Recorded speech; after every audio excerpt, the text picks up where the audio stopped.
Yun, apart na yung kinuha kanina na search warrant at ang talagang pumunta sa korte yan, yung ating PNP, yung provincial director natin dito mismo, and yung team ng PIDEA. Sila ang kumuha ng search warrant kay Judge Layog sa Burgos. Judge Lamog sa Burgos. So yun yung doon, yung nangyari kanina. Ang sabi ko nga, without yung ating mga PNP partners, yung search warrant na yun ay medyo nahirapan tayo. But because of ang ating mga kaibigan sa PNP, kina General Dildo Reyes, ang ating regional director ng PRO1, saka si Colonel Arbel Mercurio, at yung mga PIDEA teams natin, sila ang pumunta doon. And it was facilitated, of course, yung ating PNP being the territorial unit, law enforcement unit dito. So ang ganda ng samahan ng PNP at PIDEA at hanggang doon sa korte. Kaya we are very thankful na si Judge Lamog ay nag-issue ng search warrant. And without that search warrant, hindi sana tayo nandito ngayon. We are very, very thankful kay Judge Lamog. Yes, ito is It is an operation mga 2 months ago, even 2 months ago, na meron tayong mga information na natatanggap, and it was assessed and talagang pinag-aralan ng ating intelligence service ng PIDEA. Then ito na yung naging bunga.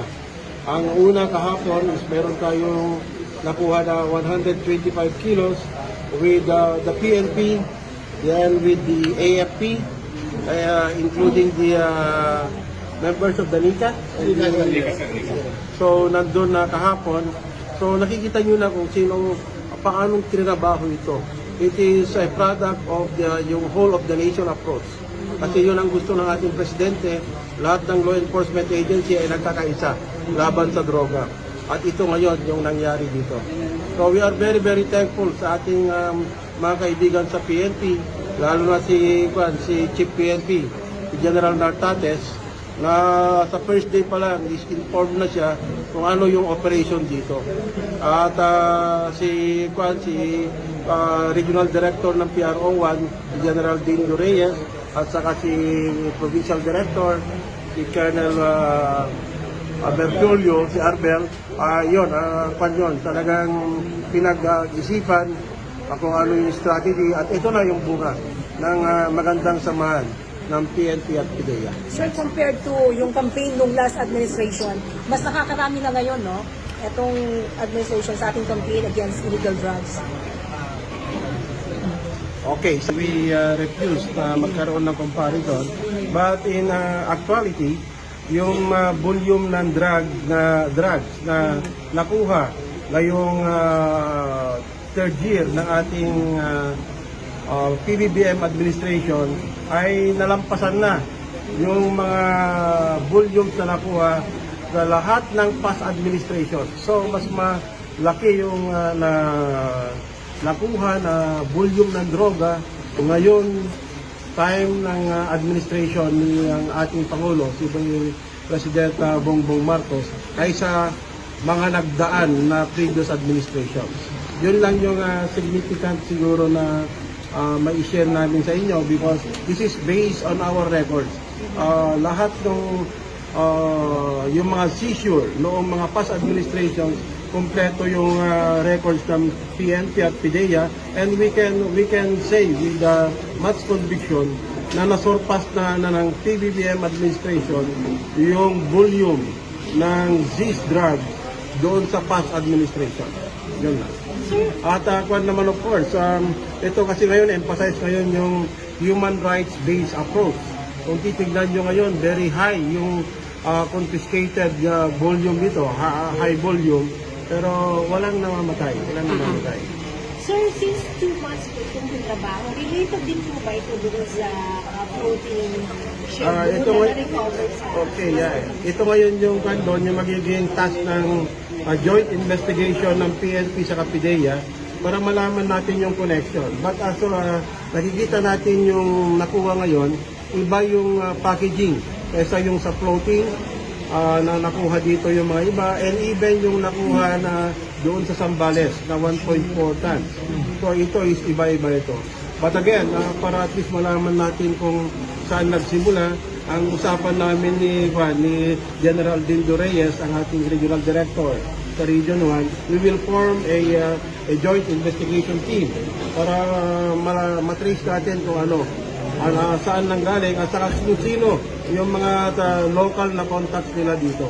Of course, ang tanong nyo siguro, bakit dito sa Pangasinan? Yes. Bakit sila at home dito? Bakit? At yun ang gusto namin malaman, kaya we will form a joint investigation team, PIDEA and PNP team. Sir, ano to, warehouse lang naman? Hindi ba lab or paano natin ito describe? Ito, wala naman yung mga aparatos dito. Okay. So we will treat it as a warehouse kasi walang aparatos. So ito pa yung isang challenge sa investigation.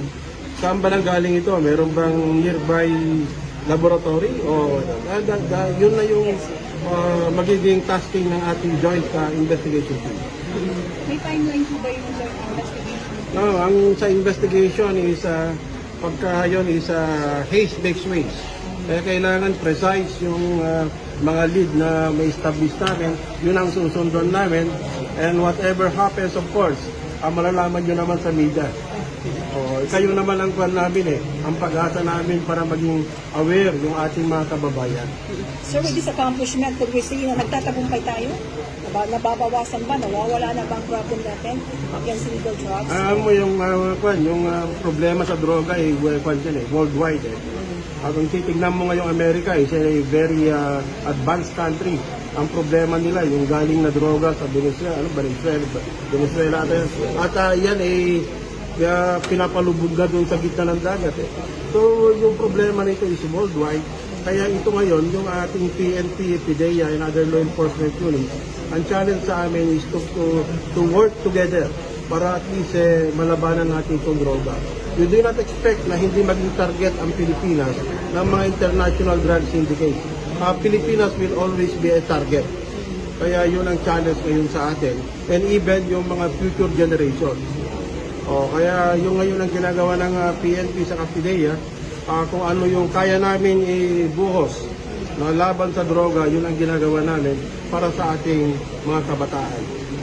Sir, gaano karami yung ngayon? Ito ngayon is 905 packs.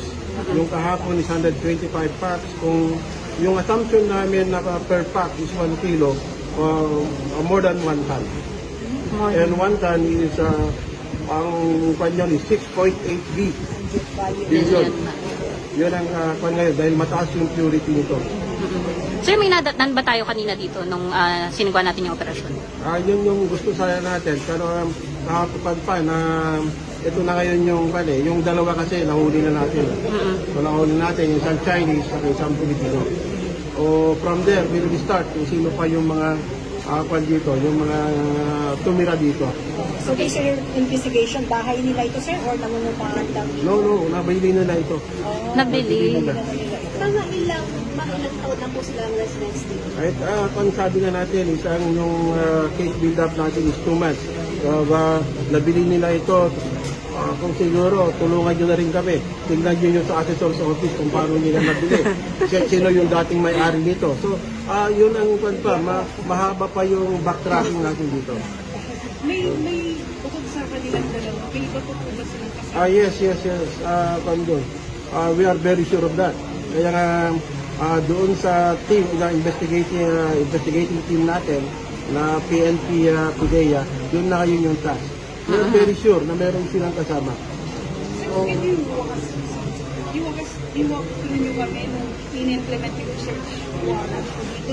Ano yung mga pag-evidential base na kasakay na sa sasakyan? Ayun yung kanyon. We were surprised to learn na nakasakay na. So ready na ito. Ready for transport. Okay. Yan dalawang Kaya sasakyan na una yan. nila yung 125. Then ready for transport. Kaya ito ngayon. So kung nakalusot ngayon yung dalawa, sino ang magdadrive dito? Yes. Yun ngayon yung mga challenges sa amin. So mahaba pa yung investigation. Sir, kung sakaling ready for transportation, saan Saan sa dapat patuloy? Yun na yung kwan natin. Sa amin kasi, ang Metro Manila ngayon is scarce yung scarce yung supply. Scarce yung supply kasi masyadong tumaas yung presyo. So, ang target market pa rin nila is Metro Manila kasi dahil yun ang primary target nila, marketplace nila. Yung kahapon, sir, doon din po ang punta. Oh yes, ayun yun. Bakit kaya Pangasinan, sir, sila nag-warehouse? Yun ang doon, yung dapat ang tanungin namin sa inyo. Baka meron kayong nalalaman bakit Kasi Pangasinan. ikaw ay adapted sa Anyway, Pangasinan. ito kasing nangyari doon. Doon sa Sambales namin, yung 1.4 tons, at yun sana, kinabihan yung kapitan ng bangka na dalhin sa Pangasinan. So with that, ano bang implication nun? Diba? May contact sila dito na siguro alam nyo pero hindi nyo lang sinasabi sa amin. Sana sabihin nyo sa amin. Sige po. Maraming salamat, sir. Oo.